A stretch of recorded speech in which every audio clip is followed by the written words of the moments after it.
RBI ने रुपी से international trade allow कर दी है।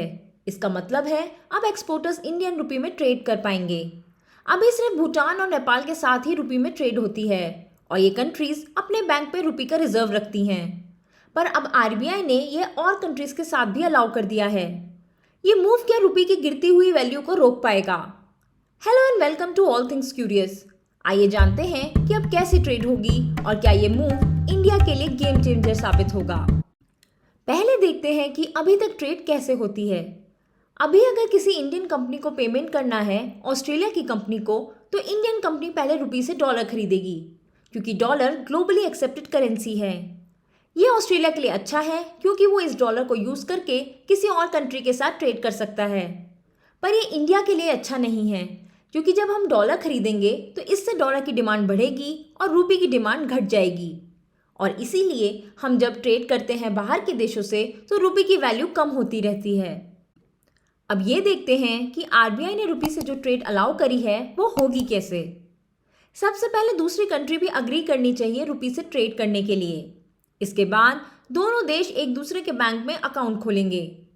मान लीजिए इंडिया और रशिया रुपी में ट्रेड करने को तैयार हैं, तो रशिया इंडिया के बैंक में अकाउंट खोलेगा जिसे वॉस्त्रो कहा जाएगा। इसी तरह इंडिया रशिया के बैंक में अकाउंट खोलेगा जिसे नॉस्त्रो अकाउंट कहा जाएगा। इस तरह दोनों देश लोकल करेंसी का रिजर्व मेंटेन करेंगे। अब अगर रशिया इंडिया से मेडिसिन खरीदता है तो वो रूबल में पे करेगा, पर वो इंडियन एक्सपोर्टर को डायरेक्टली नहीं मिलेगा।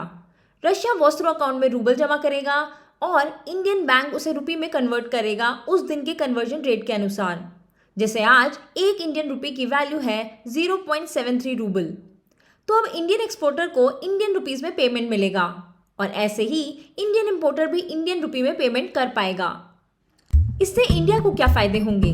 पहला, इंडियन रुपी की वैल्यू डॉलर के अगेंस्ट गिरती जा रही है। ये लगभग 80 हो गई है। इस कदम से रुपी की डिमांड बढ़ेगी, जिसका मतलब है वैल्यू और नहीं गिरेगी। दूसरा फायदा, ये इंडिया के फॉरेन रिजर्व्स बचाने में हेल्प करेगा। अभी इंडिया के पास 588 बिलियन डॉलर हैं, पर फॉरेन इन्वेस्टर्स इंडियन मार्केट से पैसा निकाल रहे हैं।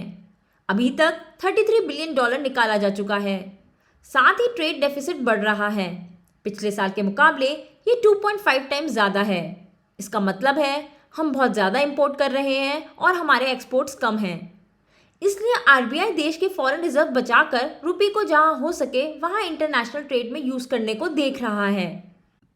इस कदम से हम ऐसे देशों के साथ ट्रेड कर पाएंगे जहां सैंक्शंस लगे हैं, जैसे कि रशिया। रशिया के बैंक्स को इंटरनेशनल बैंकिंग सिस्टम स्विफ्ट से बाहर कर दिया गया है, तो अब इंडिया और रशिया बिना डॉलर के ट्रेड कर पाएंगे, जिससे दोनों देशों को फायदा होगा। इंडिया ने बीते 3 महीनों में रशिया से 5.1 बिलियन डॉलर का ऑयल इंपोर्ट करा है, जो पिछले साल के मुकाबले 5 गुना ज़्यादा है। अब रशिया इंडिया का सेकेंड बिगेस्ट ऑयल सप्लायर बन गया है, सऊदी अरेबिया की जगह।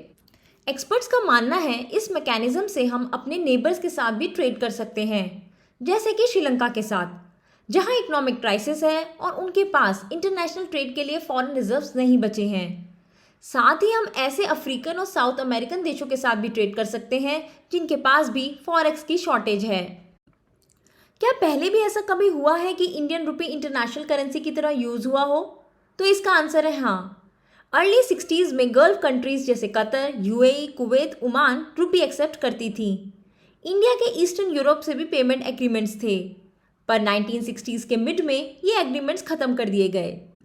अब सवाल ये है कि क्या वाकई इंडियन रुपी इंटरनेशनल करेंसी बन सकता है? इंडियन रुपी तभी इंटरनेशनल करेंसी बन पाएगा जब इसकी वैल्यू स्टेबल हो और साथ ही और कंट्रीज भी इसका रिजर्व रखें। पर यह इतना आसान नहीं है। इसके लिए इंडिया को ज़्यादा एक्सपोर्ट करने होंगे। इंडिया को एक मैन्युफैक्चरिंग हब बनना होगा जहां से फ़ोन, कार्स और इलेक्ट्रॉनिक आइटम्स दुनिया में जाएं। इससे रुपी को करेंसी ऑफ ट्रेड बनने में मदद मिलेगी। जैसे मार्च में पुतिन ने यूरोपियन कंट्रीज़ को कहा कि उन्हें पेमेंट रूबल में ही करना होगा नेचुरल गैस के लिए। रशिया ये डिमांड कर पाया क्योंकि रशिया यूरोपियन यूनियन की रिक्वायरमेंट का 40% सप्लाई करता है और उनके पास कोई चारा नहीं था। अगर रुपी इंटरनेशनल करेंसी बन जाता है तो इंडिया एक बहुत ही स्ट्रॉन्ग इकोनॉमी बनकर उभरेगा वर्ल्ड में। इसके लिए एक लंबा रास्ता तय करना है, पर यह डिसीजन इस दिशा में एक सही कदम है। अगर आपको वीडियो यूजफुल लगा हो तो do like and share. For more informative videos, do subscribe to our channel. See you in the next video. Bye bye.